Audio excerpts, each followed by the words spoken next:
Okay. How should we do this? I don't know. I've never done this before. Should we tell them on 3? That'll work. Okay. 1, 2. 2.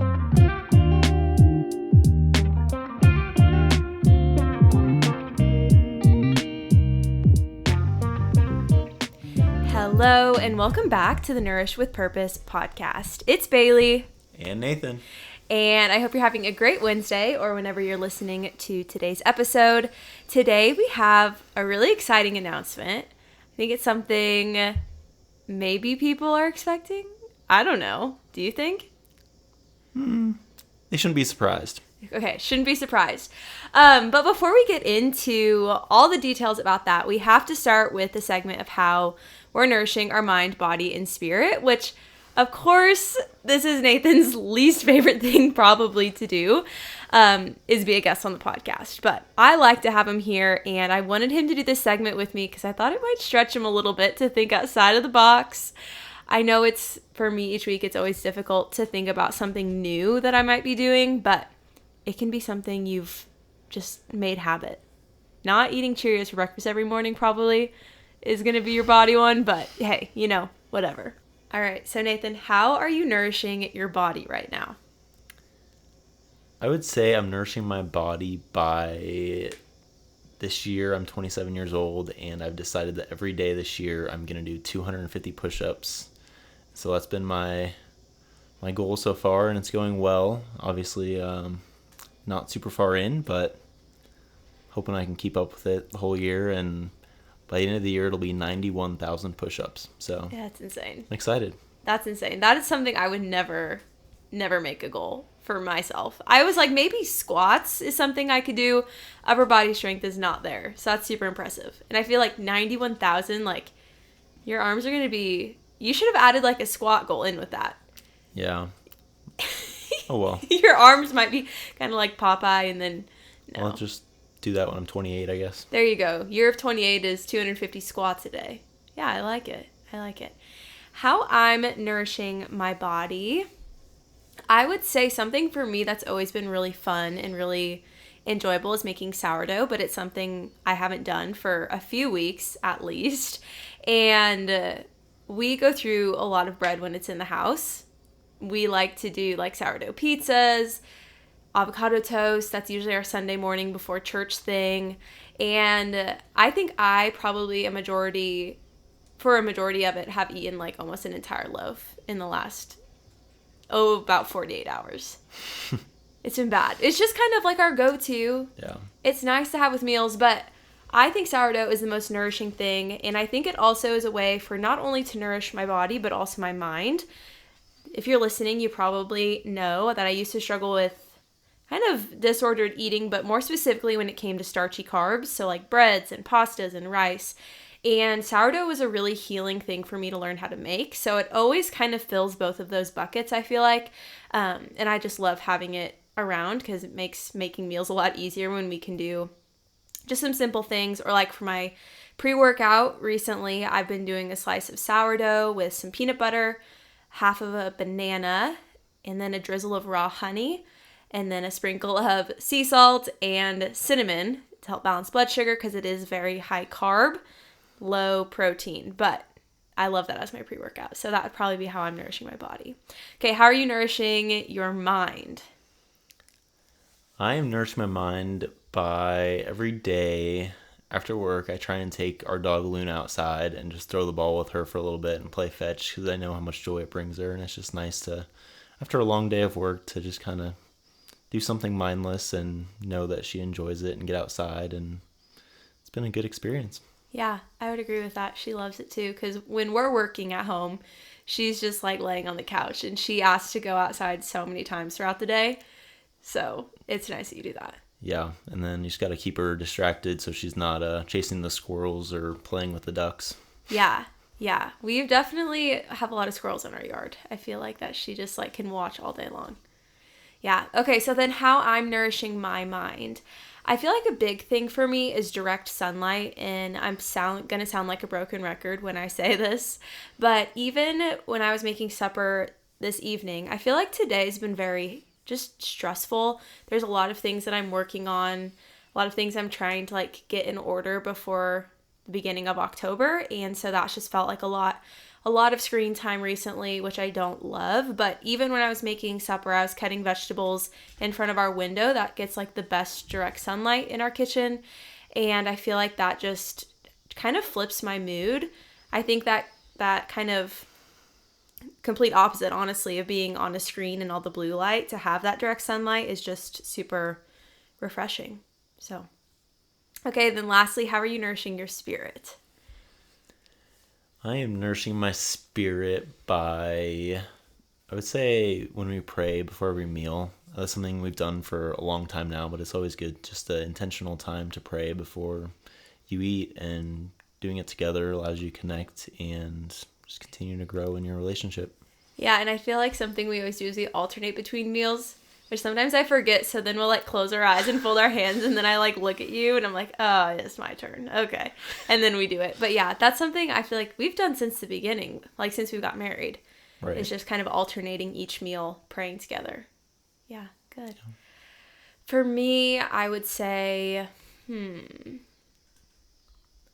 probably the book that I'm reading. And I've said that on the last 3 episodes, but I feel like we don't always have to have something new in order to nourish our mind, body, and spirit.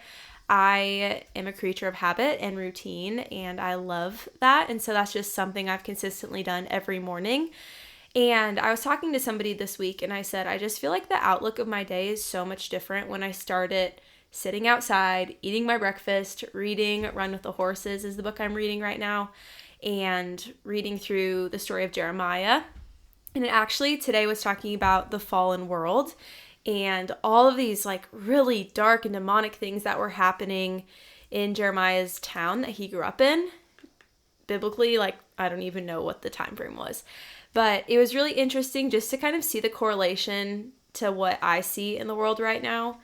Something that we do not talk about on this podcast is politics. But even in that sense, it's like there's just a lot of chaos, it can feel like, and a lot of really dark things happening around us. So I just think it's reassuring to see that that's not new, right? Like being a fallen world is not new, even though for us it might feel kind of new to like be so exposed to all of these things.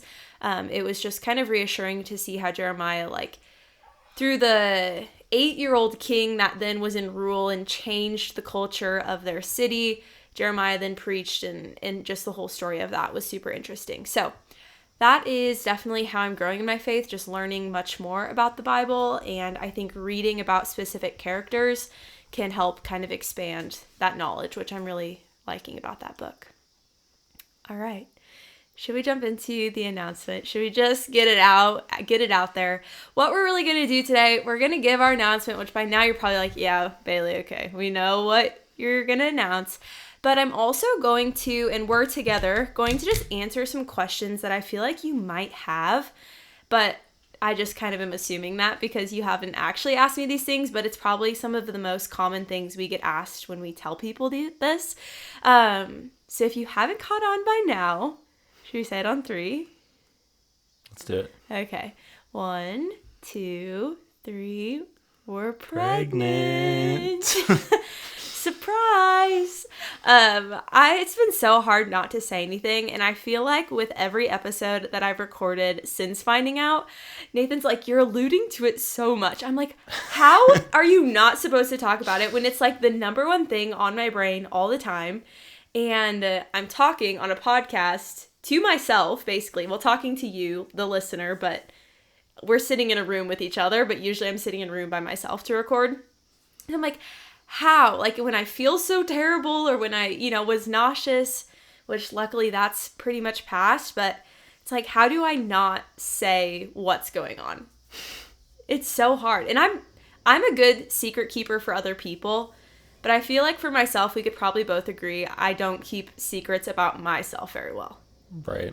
Yeah. I would say I haven't honestly told that many people, but you're much more eager to tell people. Oh, yeah. It was like week 5, and I'm like, all right, so when are we telling my parents? When can I tell my mom? When can I tell my friends? And so, yeah, it was just something that it's hard for me to keep a secret, which I really didn't. I think it was about a week. We didn't tell anyone. Yeah. And originally, I know we were like, we're going to wait until week like 12 to tell people because that just is what I feel like most people maybe do. Just after you're out of that first trimester, you've had that first appointment, you kind of know what's going on. But I just couldn't help myself. Yeah. It's okay. So how are you feeling about it all? Tell the people. I don't really know that it's fully sunk in yet, honestly. I mean, nothing day to day has changed in my life. Obviously, you haven't been feeling as great, so I've been trying to help out in more things with that, but nothing personally has really changed too much so far, so I know that'll definitely be changing in the next few months here, but... Few months? Multiple months. Yeah. Half a year. Over the next year, life will look a lot different, but... Yeah. I don't know, just enjoying every stage of the journey. Yeah. Only change for you is like my odd food cravings. That's something I didn't have as a question, but food cravings, like, you should tell them what you did last Thursday for me. The cottage cheese? Oh, no. Yeah, so I was in Omaha. After tennis, I stopped at Whole Foods and got her, was it 5? 5 containers of the Good Culture lactose-free cottage cheese. Yeah, and I'm personally not a cottage cheese person, so it was kind of a miracle that I actually stopped and got it, because it sounded horrible to me. Yeah, well, and I took a photo that next day, and I was like, can you tell, and I was showing that to some people, I'm like, can you tell what my number one craving is? Cottage cheese, of all things, cottage cheese. But it's good, and we have 3 containers left. I don't know, I want it on everything. I could put cottage cheese on everything, and I'd be so happy about it. Yeah, I made her a sourdough pizza last night, and she wanted cottage cheese on it, and I'm like, what on earth? This is not right. Well, we have to come to the full story. We were watching really trashy television.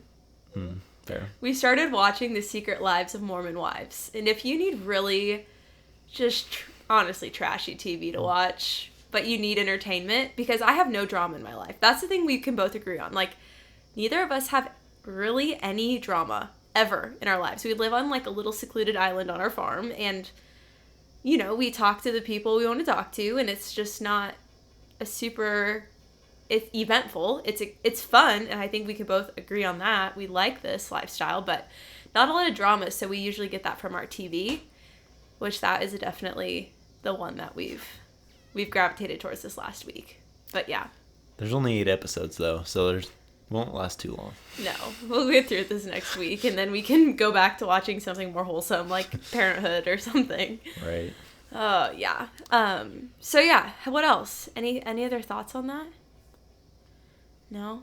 I feel so. like something that I heard is that for the mother, the first, like, knowing that you're pregnant, that's when your life changes. But for the dad, it's like once that baby's born, their life changes. Because day to day, you know, I notice when I feel nauseous, or I notice little flutters or things like that you can't experience. Like, it's a beautiful thing that we get to experience it. When I felt nauseous, I'm like, gosh, this isn't fair. Like, can we switch bodies for a day? But yeah, I think the biggest impact or change will happen once the baby's born. Right. Yeah. Definitely will impact to the sleep life. Yes, exactly. All right, so next question here. When did we find out? Which I was actually wrong. I thought we found out mid-June, but we looked. When did we find out? Early July. Early July, yes. After the 4th of July, which that makes sense because I feel like I see family on the 4th of July, so it would have been really hard not to say anything if I would have known then. Right. Yeah. I agree. So then when are we due? That's something that I think we both, maybe more so me, decided we're not going to give an exact date on. Maybe the people around us might know, like our family, but I just feel like I don't really want any pressure around when it's due or any expectation or like worrying if it isn't due on the day that it's supposed to be. So we just said mid-March. That is too specific. Cut. Whatever. Anyway, March. Just March. Yep. We're Sometime doing March. Sometime in March. Yes. Okay, then how have I been feeling, which I know we kind of alluded to. Like, I've had some cravings. I would say the first, after finding out, that first kind of like 3-ish weeks, it was pretty rough until I understood a pattern of what I needed to be eating to not feel nauseous. I honestly think the worst part, and I don't want to say a lot of bad things because I'm so grateful, but the worst part, in my opinion, is the sensitivity to smell, which you can attest to because I seriously have gone through probably 4 different deodorant brands. I bought us a new body wash because I could not stand the other smell of the other one. What other things? Our kitchen, the smell of the trash can, repulsive. We live in an older home, and so when it gets really hot outside, I feel like it kind of smells a little bit more. We know the basement needs to be redone, so we're just like waiting on that, obviously, but it still smells. Any other smells that have really triggered me? The air fryer. Oh, That one's been bad. I've had to take the air fryer outside to make like chicken strips or bacon or things like that because you just can't handle the smell inside. Oh, I still can't really handle that smell inside. I just don't like weird smells. And I feel like, yeah, the bacon was a big one. Like, I'm like, no, you need to take the air fryer. Because every Sunday morning, we usually do avocado toast on sourdough with some bacon on the side. And that one Sunday, I was like, no, like, you need to take it out. I can't smell this. It's gotten better, but yeah, I would still prefer the air fryer outside. Yeah, I would agree with that. Other things, too, I feel like the smell of hamburger. I don't know. That's just the one thing I've been very sensitive to, almost to the point where it feels a little overwhelming. Like, that was a couple nights ago. We were laying in bed, and I was like, I'm just, like, overwhelmed by all the smells that I can smell. Like, it drives me crazy. So that is the one complaint that I will give. But outside of that, really, I've been feeling pretty good the last few weeks. I feel like once I kind of, I've turned a new leaf now. I have more energy. For a while, I was probably sleeping about 10 and a half hours a night. And then I would take like an hour to a 4-hour nap in the afternoon, which I'm so grateful for the job that I have because that's just not possible for everyone. And so I definitely understand like that is such a privilege to be able to have the flexibility with my schedule to do that. But I just remember thinking I was a total bum. I'm like, how can I like really be this tired all the time? Yeah, that was kind of brutal. But no, I've been feeling really good. I think there's a book that I really feel like every expecting mother or anybody that's interested in ever having a baby should read because it made a huge difference for me in understanding what my body needed. And that was the Nutrition for Pregnancy book. I've shared about it on my Instagram. At the point when I shared about it then, though, I was not expecting. And I think some people had even asked some of my friends, like, is she pregnant? Like, no, I wouldn't so openly share about a book if I was actually pregnant about pregnancy. But I've learned that protein in the morning is so big. And morning sickness, yes, it's definitely still there. It doesn't just happen in the morning. It can be all day. But with that book, you learn the value and the importance of protein, which we all know. Again, I sound like a broken record saying that. But I'm at a point where I will eat 2 breakfasts. So I'll eat my first breakfast, usually before I go and work out, which is going to be something very, very high in protein. Earlier in the morning, I go and work out, and then I have to eat right after that workout, again, something high protein. Usually a bigger meal. And then I notice maybe like a little bit, like probably around 11, I'm hungry again. So then I'll eat like an early lunch, maybe a light snack in the afternoon, and then again a high protein supper. Like the importance of protein is so big. And I think for the people that I've heard that say they felt sick way past their first trimester, they didn't implement enough protein. You know, just kind of like a standard. Of course, that's going to be so different for everyone, but that's just something I'm so excited to be able to share more about is just pregnancy, nutrition with pregnancy, inflammation in pregnancy, my blood work while being pregnant. Like I'm so excited for this next chapter of that.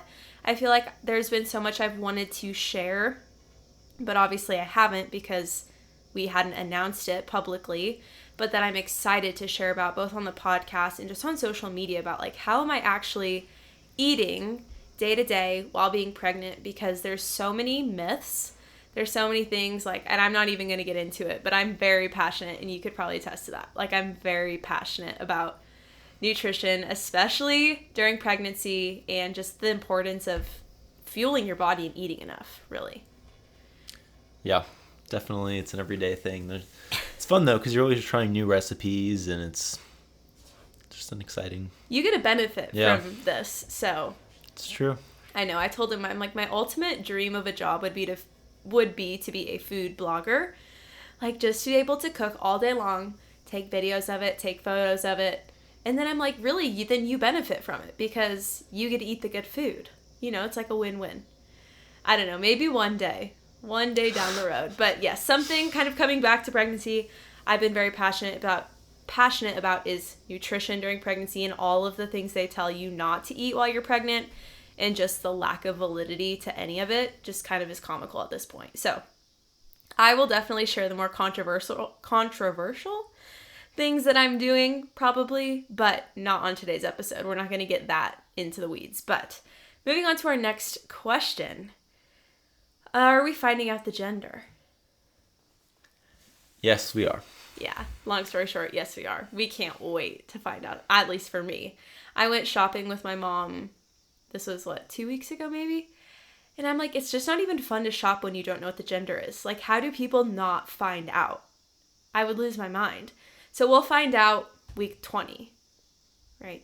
Yeah. So however many weeks that is, we will find out when the gender is. I know there's some that you can do at home, which we've gone back and forth on about, like, you just do like a blood sample and then you send it into a lab.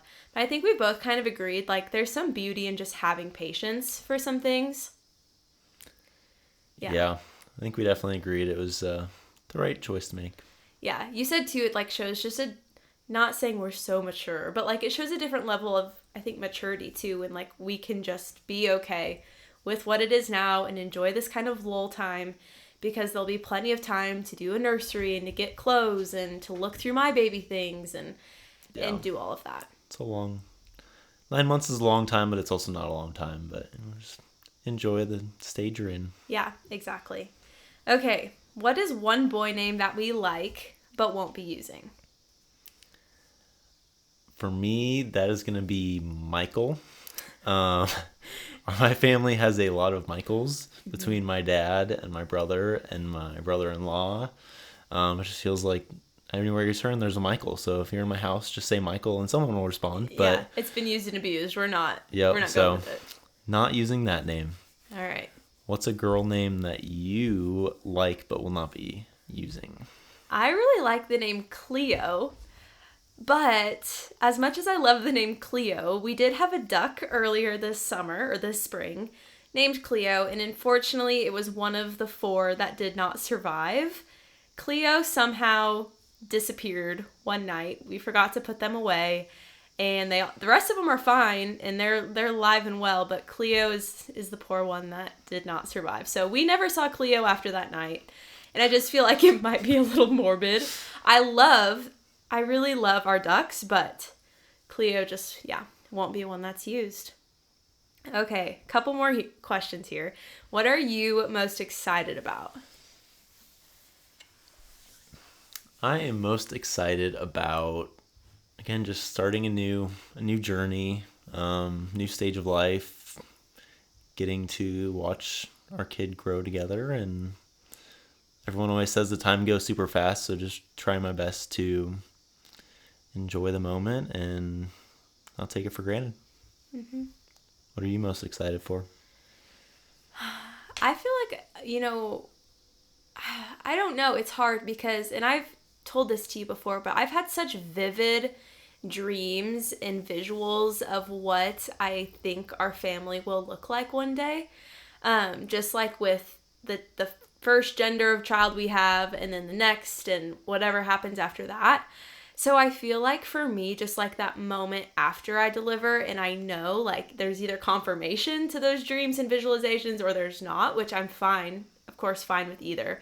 But like just that moment after I deliver, just like seeing our baby and just snuggling up with them, and I don't know. I feel like it's going to be just like such an emotional time. Obviously, like biologically as a female, your hormones drop from such an elevated state that causes varying emotions, but I don't know, I just think it's going to be such an incredible moment, just like that initial, like right after I give birth moment.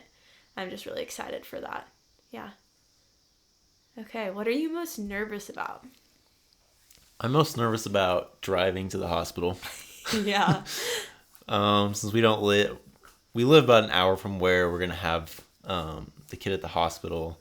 I'm just picturing all these movies I've seen where they're like delivering kids on the side of the interstate and things like that. I'm like, I am not qualified for that. And you don't do blood, so no, I'm just an accountant, so not my forte. No, so if you see our car on the side of the interstate in March at some point, know that it is me and we're in dire need of help because I'm pulling this child out myself. Yep, pretty much. You would be probably passed out, honestly. Yeah. Well, and that's something, though, when we went to the center, the birthing center that we're using, they had said, like, we have people traveling much further than an hour away. Like, it'll be okay with it being your first pregnancy. Chances are it won't be super fast. So, yeah, I'd agree with that. What are you most nervous for? I think everyone might expect me to say the delivery, but I'm not really nervous to deliver. I have a pretty high pain tolerance, which if you're listening and you've delivered a child, you're probably like giggling like, yeah, you have a high pain tolerance, but you have no idea. I just feel like, and I heard this from somebody, that the fear and pain receptor like in your brain comes from the same location. So I'm just trying to be very relaxed about everything, and I think that's what I notice.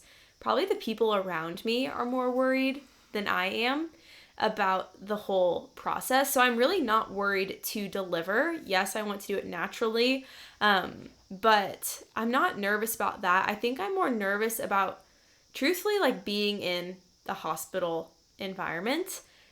Anybody listening probably knows my views are a little bit different when it comes to some certain things, and I'm not going to get too much into it. But I just think like having to be hooked up to all these machines and have all these IVs, like it's just not really the experience that I personally want for myself. There's no judgment there for anybody else in what you choose to do. So I'm excited that we're working with midwives that are on the same page as we are and understand kind of where I'm coming from in some certain things. But I think that's probably what I'm most nervous about, because I think like with it being, I don't know, it's always treated like it's an emergency. I mean, in a sense it is, right? But I just don't want to, I don't know. I don't want to have to stand up for myself and then feel stupid, or just vice versa. So I think that's the thing that I'm probably most worried about, which people will say there's no reason to be. Like, you go in with a plan, you execute the plan, even though things can obviously change with the delivery methods and all those things, you know, just to have like a general plan of what we want to happen to our baby. I think I'll be fine. But it's probably more of just like, yeah, that around it, not necessarily even delivering. So, I don't know. Anything else that you want to share? No? I don't think so. You're going to be a dad. I know. A little crazy. Yeah. Although we treat Luna like our child, so I mean, is it really that much different? Yeah, I know. It's going to be a lot different, but yeah, exactly. I feel like we're ready to. We've been married now over 3 years. I feel like we were kind of at a point where we're like, we've got a lot of weddings coming up. We've got a lot happening the next year. It's like, it's either kind of now or we need to find a different timeline for us within the next year. And it worked. And I'm very grateful, very, very grateful for that. So you're going to be the best dad. I'm excited for the journey. I know. All right. Well, you guys, we're so excited to share this news with you. And we just hope that, I don't know, you support us along the way, because it's just always kind of a vulnerable state to be in when you share something so big. But I'm excited to share it with you. I'm excited to continue to share more about this journey with you. Even if you're not in this stage of life, I know for me, I've always loved to listen to people talk about their pregnancies, just because I think it's a stage that doesn't always get talked about, especially the recovery piece of delivery. So I've been doing a lot of research. I have a lot of thoughts and ideas, and I'm just excited to share my experience. So if you're interested in following along with my life outside of the podcast, I'll actually be sharing this publicly. You get to know about this before anybody else. I'll be announcing it at some point tomorrow evening publicly. So if you're listening, know you're some of the few to be the first, not few, however many there are of you listening, you're the first to know, but I will be sharing later today more about it. And yeah, I'm just so excited. So you can find that at Nourish with Bailey on Instagram. I'm also on Facebook, TikTok, Lemonade. YouTube, everywhere. Most active on Instagram. If you ever want to reach out to me, you have any questions, you can find me using the email below in the description of today's episode. But with that, I will talk to you again next Wednesday.